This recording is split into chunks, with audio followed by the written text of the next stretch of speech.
There are those that say that King Solomon and Simon Magus, two of the most noteworthy figures of the Illuminati, were extremely accessible to walk-ins by angels and gods.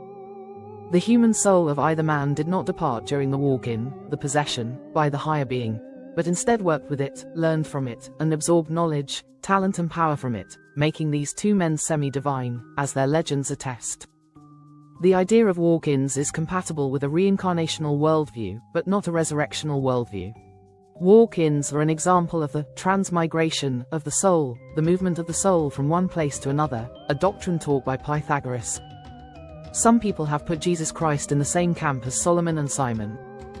Jesus wasn't one person in two natures, divine and human, as Christianity claims. Rather, he was a very receptive human being into whom a God walked, thus giving him an enhanced nature, divine added to human. At the end of his life, as he was hanging on the cross, Christ's walk in God departed, which is why Jesus said forlornly, my God, why hast thou forsaken me?" This statement is incomprehensible in conventional Christian terms. If you are God, if God is an integral part of your nature, how can God forsake you?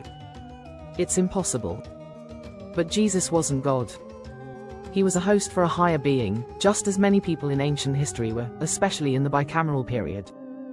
The age of bicameralism could literally be regarded as the walk-in age, by which higher beings walked into humans to give instructions to them in times of crisis. The tale of the Watchers says that angels, the sons of God, mated with women, the daughters of men, to create the mysterious, hybrid Nephilim. Actually, the Watchers were angelic walk-ins who possessed humans, and gave them advanced knowledge and power. Can advanced humans, experts in dream telepathy, lucid dreaming, out-of-body experiences and tulpa creation, themselves become walk-ins and assume control of other people? Can we all walk into each other's dreams? Are we all continually walking in and out of each other's unconscious minds? Are guardian angels walk-ins? Are they always looking over our shoulder, ready to intervene and save us, just like the bicameral gods of old? Are some people double, meaning that from birth they have both a host soul and a walk-in soul that exists in symbiotic harmony for the entire life of the person? No less a philosophical luminary than Socrates referred to his demon. Was this a walk-in that sought to steer him towards ever greater intellectual heights? Can bodies be twin occupancy entities? In a way, they already are. They have both a conscious mind and an unconscious mind, each with its own agency and way of doing things. Can walk-ins be hidden? They sit in the background, in the unconscious, mostly observing, but occasionally steering us in the right direction. They function as our higher self. When you awake, i.e., become enlightened, it's because your walk-in has entered your consciousness and thereby raised your consciousness. Some episodes of The X-Files touch on walk-ins. One episode suggests that traumatized souls, which have lost all hope, depart their bodies, but, rather than this causing death, this process simply opens up the host body to the possibility of possession by an enlightened spirit, which then assumes control. That person subsequently becomes one of humanity's selfless guides, gently advising and steering humanity. Wikipedia says, Mulder and Scully travel to Wisconsin after several teens are found wandering in the woods in their underwear with "he is one" or "she is one" scrawled on their backs. However, the duo soon stumble upon a strange cult of vegetarian walk-ins, steeped in New Age philosophies.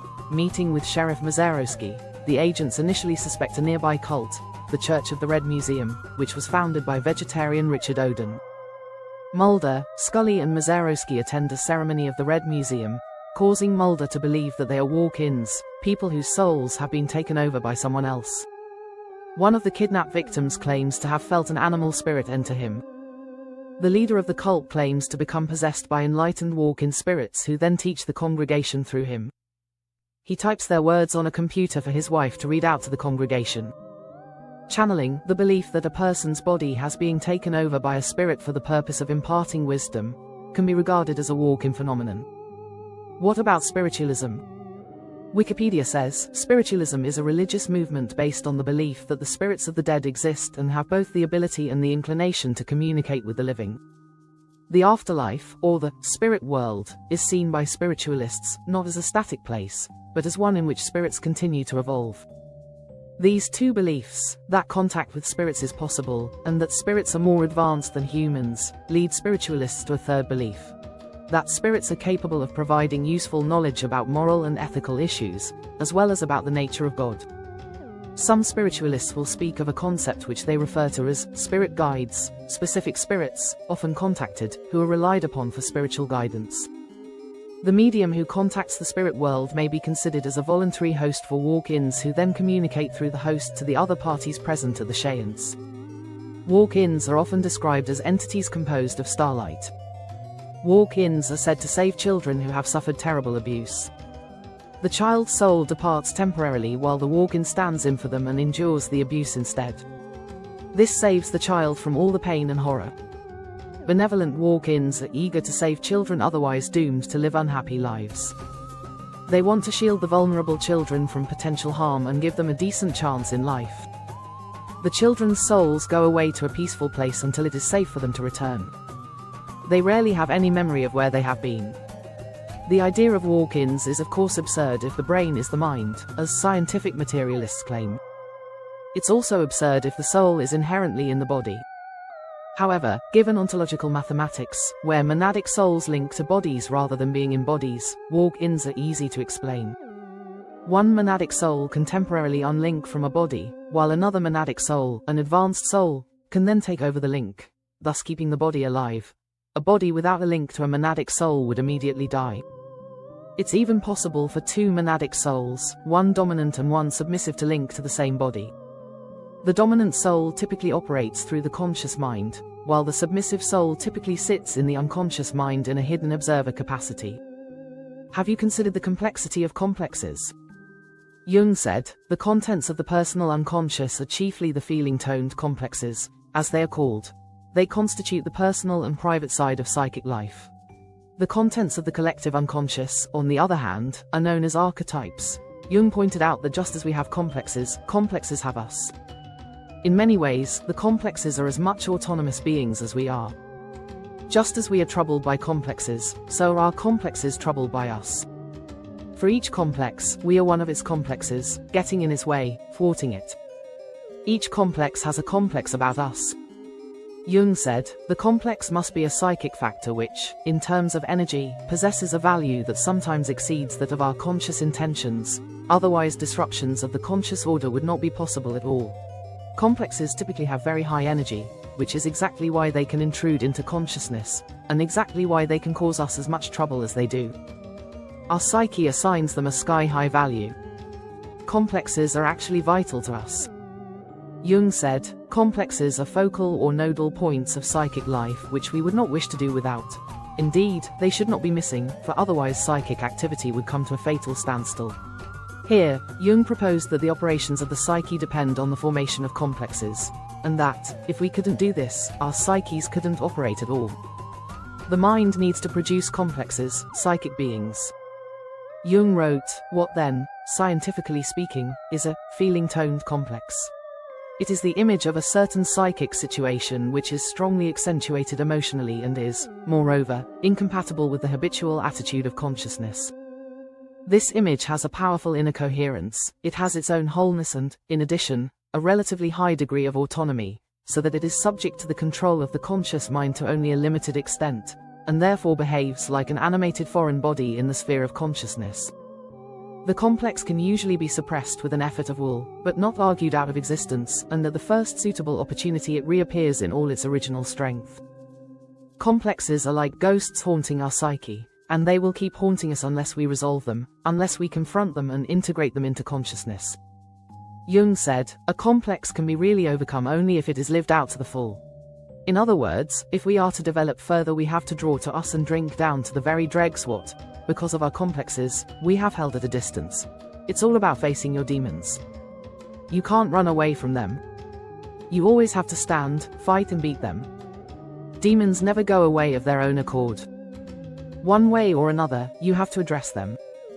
Jung said, where the realm of the complexes begins the freedom of the ego comes to an end, for complexes are psychic agencies whose deepest nature is still unfathomed. For Jung, complexes belong to the personal unconscious, where the ego is absent. However, it is probably more accurate to say that consciousness itself is full of complexes.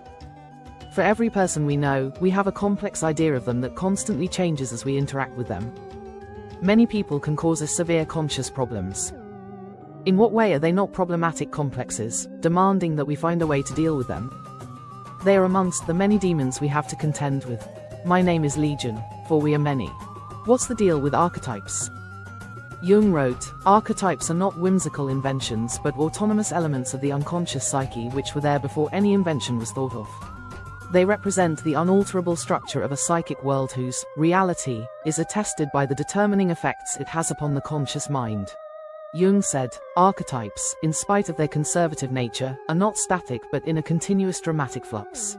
Archetypes are to the Jungian system of the unconscious what atoms are to science's system. They are the basic units of the system. The collective unconscious comprises archetypes and nothing besides. The personal unconscious comprises complexes and nothing besides. A complex is an archetype surrounded and actualized by a person's individual encounters with the world. Complexes, laden with humanity's baggage, are less numinous than archetypes, which are far closer to the gods. The conscious mind comprises man-made language and our conscious thoughts, expressed in language, regarding people, the world, and all the subjects which people are taught at school and elsewhere. Jung said, the archetypes are the numinous, structural elements of the psyche and possess a certain autonomy and specific energy which enables them to attract, out of the conscious mind, those contents which are best suited to themselves. As we interact with the world, we apply the universal archetypes, but these universals are, in the typical course of events, particularized in terms of our individual lives, and these particularized archetypes, aka complexes, are different for everyone since all of our lives are unique. That said, the general tenor of complexes is always the same from one person to the next. The song is different but the genre is always the same. Jung wrote, the impact of an archetype, whether it takes the form of immediate experience or is expressed through the spoken word, stirs us because it summons up a voice that is stronger than our own. Whoever speaks in primordial images speaks with 1,000 voices. He enthralls and overpowers, while at the same time he lifts the idea he is seeking to express out of the occasional and the transitory into the realm of the ever-enduring. He transmutes our personal destiny into the destiny of mankind, and evokes in us all those beneficent forces that ever and anon have enabled humanity to find a refuge from every peril and to outlive the longest night. The more directly an archetype is expressed, the more numinous and powerful it is. It seems much more alien because it comes from the collective unconscious. When archetypes are attenuated by being modified and converted into complexes in the personal unconscious, they become somewhat ordinary. People that can channel archetypes have a prophetic power. They are perceived as gods. Jung himself, even though he spoke of archetypes, never achieved archetypal power. His system was too intelligent, too sophisticated. It did not communicate with the masses at the deep level of stories. Stories are always much more powerful than explanations of the power of stories. Jung was an explainer of stories, not a storyteller. Ronald Reagan said, if you're explaining, you're losing. No one listens to the explainers, the smart people. They listen to the storytellers, the entertainers. Jung said, it has always seemed to me that I had to answer questions which fate had posed to my forefathers, and which had not yet been answered, or as if I had to complete, or perhaps continue, things which previous ages had left unfinished. Animals don't seek to answer questions. Only conscious beings are interested in big questions and big answers, and, even then, only a tiny fraction of conscious people, the intelligentsia, are genuinely interested. The rest are much more concerned with everyday life. They think of nothing else. As the nature of consciousness changes, so does the nature of the questions and the answers. Ancient humans used religion to pose the big questions and big answers, then some turned to philosophy and some to spirituality, and then some to science. The ultimate intelligentsia turned to mathematics. The big questions and big answers framed mathematically are nothing like those framed religiously, spiritually, philosophically or scientifically. Jung wrote, it is difficult to determine whether these questions are more of a personal or more of a general, collective, nature. It seems to me that the latter is the case. A collective problem, if not recognized as such, always appears as a personal problem, and in individual cases may give the impression that something is out of order in the realm of the personal psyche. The personal sphere is indeed disturbed, but such disturbances need not be primary. They may well be secondary, the consequence of an insupportable change in the social atmosphere. The cause of the disturbance is, therefore, not to be sought in the personal surroundings, but rather in the collective situation. Psychotherapy has hitherto taken this matter far too little into account. Humanity simply isn't a species geared up for true, analytic explanations.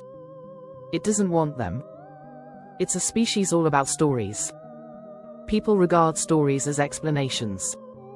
Billions regard the Bible, a book of bizarre stories about wandering Jews, as an explanation of reality. It has nothing to do with reality, but it exercises archetypal power in a way that mathematics, science, and philosophy never can. There must be species on alien worlds who did not develop storytelling logic, but instead became supreme practitioners of analytic logic. Those species have become gods. The storytellers will never attain divinity. Stories aren't reality. The reason why religions are so hopeless compared to mathematics, science and philosophy is that religions are just man-made stories and have nothing to do with any kind of reality. They are successful because people don't want reality. They want fantasy. Jung wrote, "It is not surprising that when an archetypal situation occurs we suddenly feel an extraordinary sense of release, as though transported, or caught up by an overwhelming power. At such moments we are no longer individuals, but the race, the voice of all mankind resounds in us." Archetypes are not explanations of reality. They are images, stories, feelings, moods, intuitions, instincts, and even mysterious beings. They do not operate at the level of explanation. You need consciousness, reason, and logic for that. Archetypes are about how to live. They are not explanations of life. This distinction crops up all the time. Answering how to live is, for the average person, nothing to do with understanding what life is as thing in itself. Of course, though, if you don't know what life is, you'll never understand life in its own terms and what it's trying to achieve, rather than what you personally, as a living being, imagine you are trying to achieve.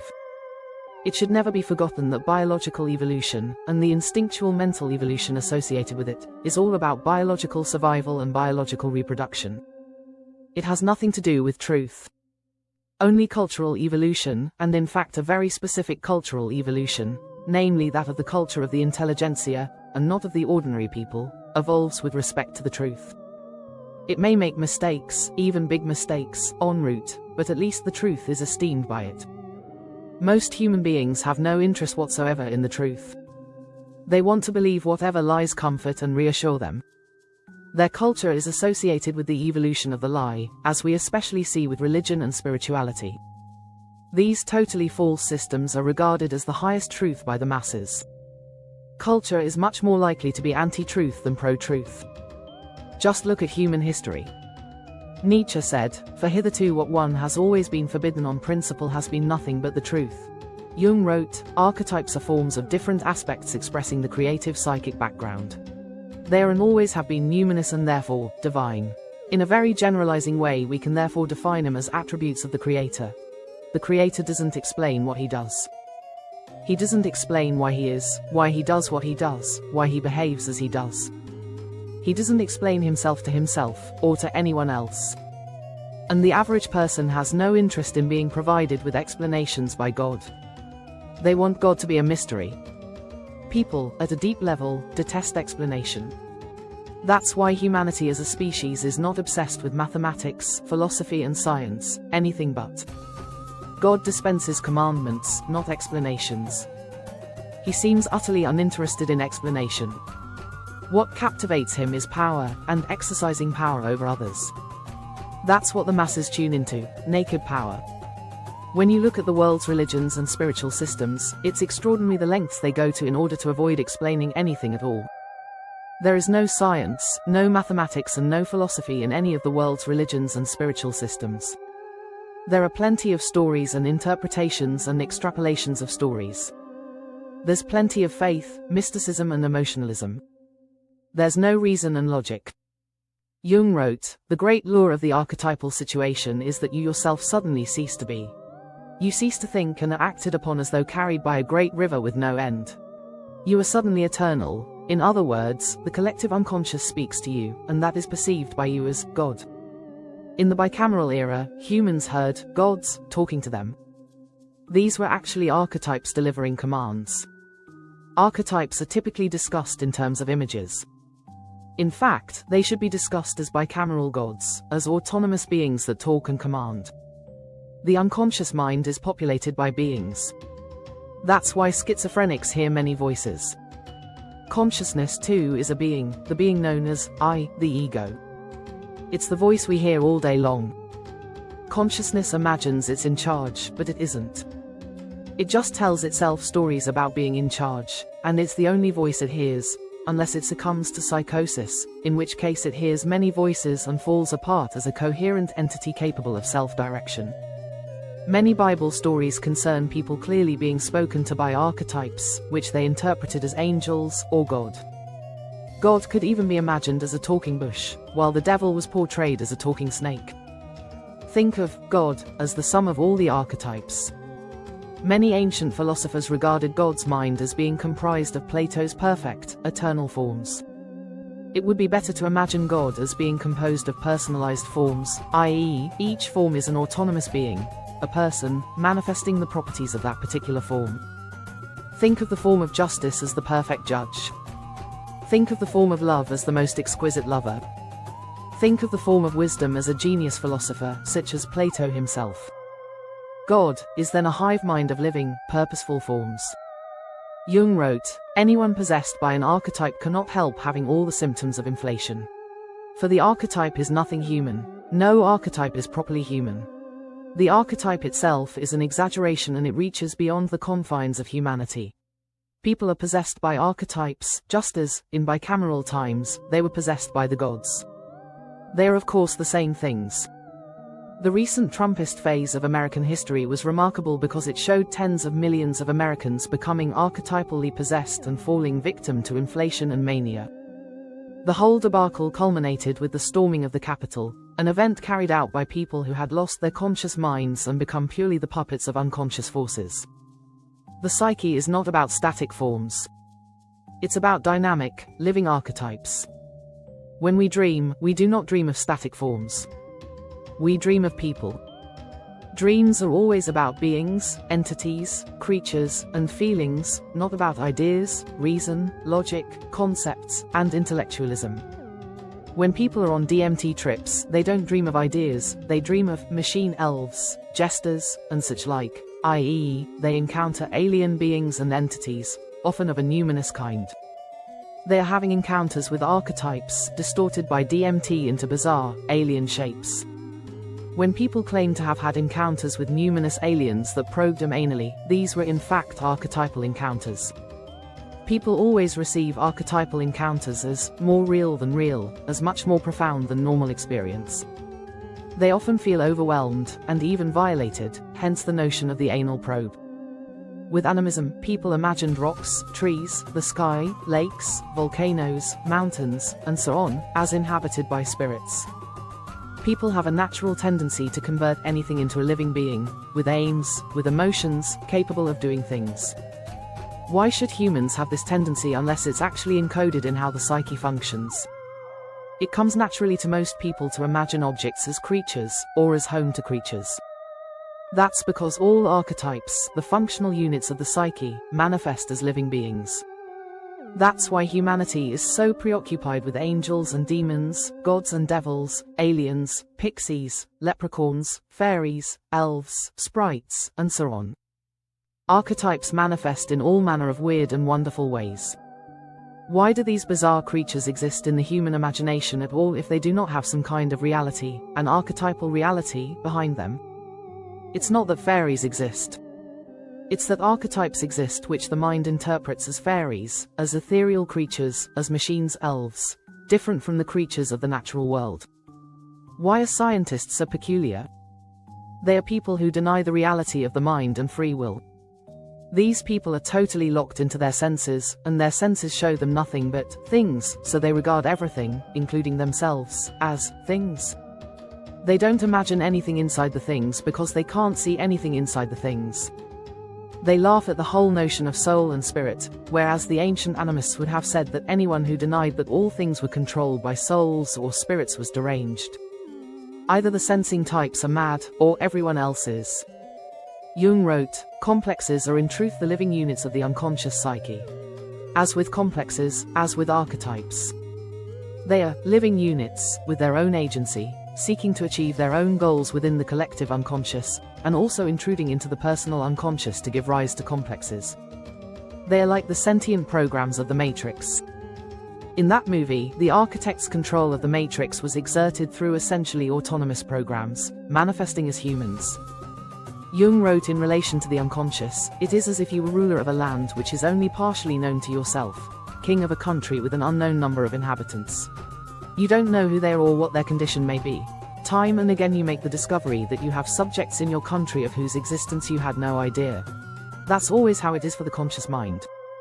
It's the monarch over who knows what. It has no idea over whom it rules, and it can't even be sure that it is in fact the ruler and not the ruled." Jung wrote, "Therefore, you cannot assume the responsibility. You can only say, I find myself as the ruler of a country which has unknown borders and unknown inhabitants, possessing qualities of which I am not entirely aware. Then you are at once out of your subjectivity, and are confronted with a situation in which you are a sort of prisoner. You are confronted with unknown possibilities, because those many uncontrollable factors at any time may influence all your actions or decisions. So you are a funny kind of king in that country, a king who is not really a king, who is dependent upon so many known quantities and conditions that he often cannot carry through his own intentions.